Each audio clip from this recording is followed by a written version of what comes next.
What's up, CrossFit Featherweight? It is Wednesday. We're halfway through the week, and today we've got one that's going to be a good time. So let's take a look at the board and talk through what we're going through today.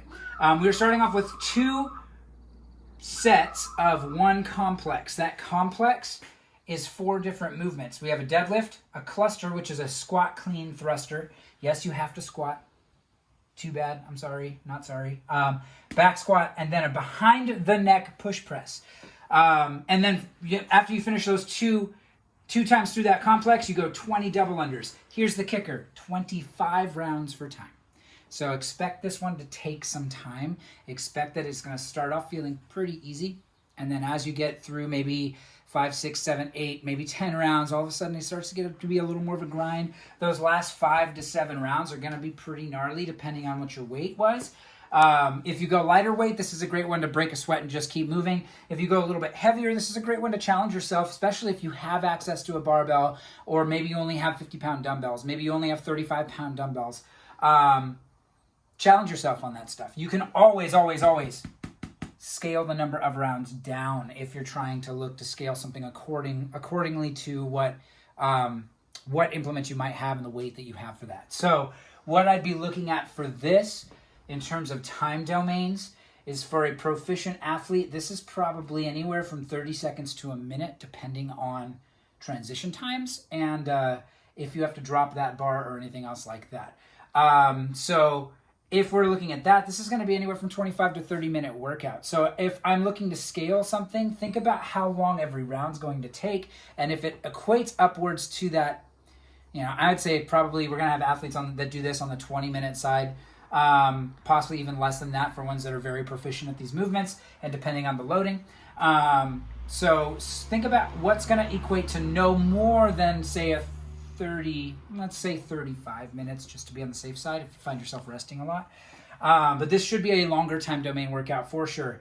Now, also expect it to get really grippy, because you've got deadlifts, cleans, you're working on all kinds of stuff where you pull it on that bar or pull it on those dumbbells or whatever it might be, and then using your grip to hold on to that jump rope. We don't often talk about double unders as being a grip-based exercise, but when you pair it with very grippy things, it doesn't allow your forearms to recover. So this will be something that compounds over time.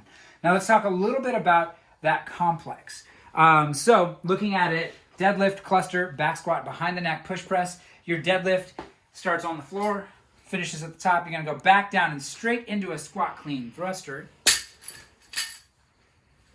From that thruster, the bar comes back onto your shoulders and ready for a back squat. And you can go straight into your push press at the top. Think of this kind of like a bear complex. In fact, might be the same thing.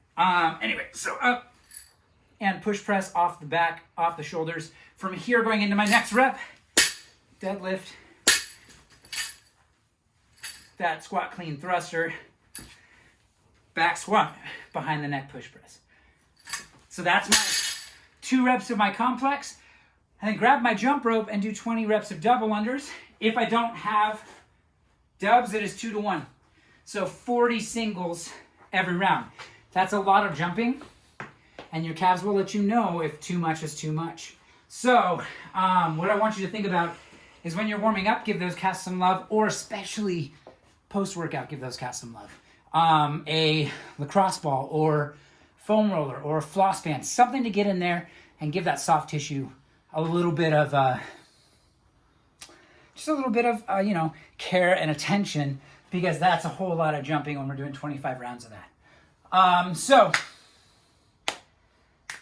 that's pretty much what we're getting ourselves into. I won't demo the double unders, 1, because the garage is a little tight right now, and 2, we've done a lot of them. We know the points of performance. Big things to think about is wrist rotation. Don't lock out those arms and make it really hard to keep that wrist loose, so the rotation comes from here and not from your shoulder. So the best way to do that, grab onto that rope only as tight as you need to hang on to it. That will allow this to relax and keep that wrist rotation happening a little more natural. If you death grip that jump rope, there's no way you're going to get this thing to want to move in a fluid motion. So, and second to that, just remember elbows in. We have a tendency when we start to do double unders to allow our arms to trace out. And we want to keep those elbows in nice and close. that will help prevent you from tripping over your jump rope and things like that. So that's what we're getting ourselves into. Again, 25 rounds. Don't be afraid to scale that down. And as far as load goes, you guys, use what you have. You can do this with a backpack. You can do this with a duffel bag. Actually, would be probably a little bit easier for that back squat and behind the neck push press, that transition over your head, just because the backpacks can be a little bit more narrow, and trying to get that on your back to back squat and then push press from there could be a little weird. So a duffel bag will give you a little bit more width or length on that bag and make those movements a little easier. But what I would say is if this was at the gym and now things were normal and we could program a barbell for everybody, I would be looking anywhere from about 95 to, for our more proficient athletes, say someone that can just go out and smoke DT every time at 155 pounds, this workout could totally be done at 155. That's 50 reps of deadlift, 50 clusters, 50 back squats, 50 behind the neck push presses. So it's not a crazy amount of volume, but it looks daunting when you look at it. So this is definitely one of those ones where you just want to take it around at a time. Try to stay consistent. We should be looking somewhere in 20 to 30 minute time frame as far as time domains go on this one. So should be a good one. For those of you who have a barbell, this is going to be fun to throw around a barbell. For those that have kettlebells, are a little tricky to do. But dumbbells, I would nix the back squat and just do a front squat with your dumbbells straight into that push press. Yes, the weight's more on the frontal plane, all that stuff of your body, but it's going to be similar stimulus to what you get if you were using a bar. Yeah, it's going to be a good one today. So have fun with it. Get creative. If you need to modify that complex or cut something out because you just can't because your implement's a little awkward, you know what? That's okay. So do what you can. Excited to see your scores on the Facebook page. And yeah, let's get after it.